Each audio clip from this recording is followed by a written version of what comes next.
ಹೀಗೆ ಇಟ್ಟು ರನ್ನಿಂಗ್ ಪಾರ್ಟನ್ನು ಮಾತ್ರ ಸ್ಟ್ಯಾಂಡಿಂಗ್ ಪಾರ್ಟಿಗೆ ಸುತ್ತು ಹೊಡೆದು ಪುನಃ ರನ್ನಿಂಗ್ ಪಾರ್ಟಿಗೆ 3 ಟರ್ನ್ಸ್ ಹಾಕಬೇಕು. ಹೀಗೆ ಮಾಡಿದಾಗ ಇದುವೇ ಟಿಂಬರ್ ಹಿಚ್. ಮತ್ತೊಮ್ಮೆ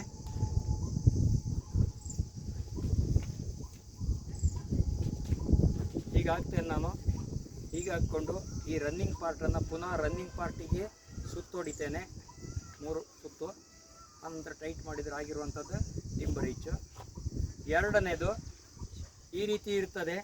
ಇದು ಸ್ಟ್ಯಾಂಡಿಂಗ್ ಪಾರ್ಟು, ಇದು ರನ್ನಿಂಗ್ ಪಾರ್ಟು. ಸ್ಟ್ಯಾಂಡಿಂಗ್ ಪಾರ್ಟಿನ ಮೇಲೆ 1 ಸುತ್ತು, 2 ಸುತ್ತು ಹಾಕ್ತೇನೆ.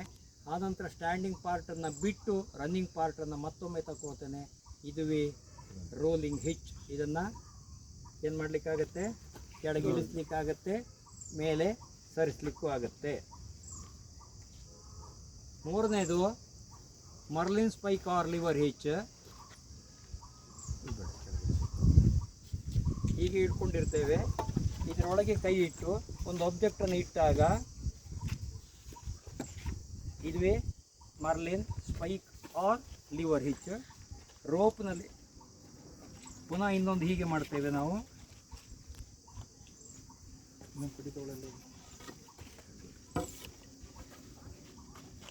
ಹೀಗೆ ಏಣಿ ಅಂತ ಹೇಳ್ತೇವೆ ನಾವು, ಅದೇ ರೀತಿಯಲ್ಲಿ ಮಾಡಲಿಕ್ಕಾಗತ್ತೆ.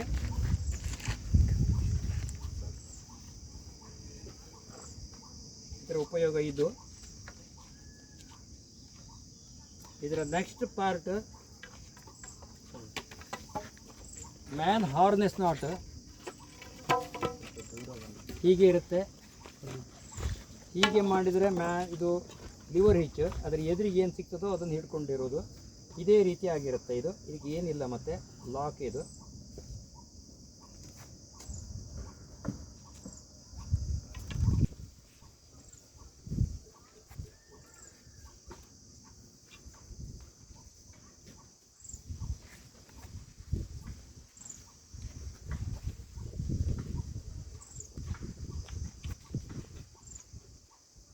ರೋಪ್ನಲ್ಲಿ ಇದು ಲ್ಯಾಡರ್, ಕಾಲು ಇಟ್ಕೊಂಡು ಹೋಗ್ಲಿಕ್ಕಾಗತ್ತೆ, ಸ್ಲಿಪ್ ಆಗೋದಿಲ್ಲ ಇದು.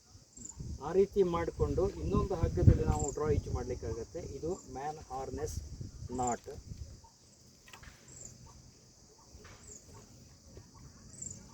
Fireman chair knot. Clove hitch ಆಯ್ತು. ಈಗ ಇದೇನಿದು ಕ್ಲವ್ ಹಿಚ್. ಕ್ಲವ್ ಹಿಚ್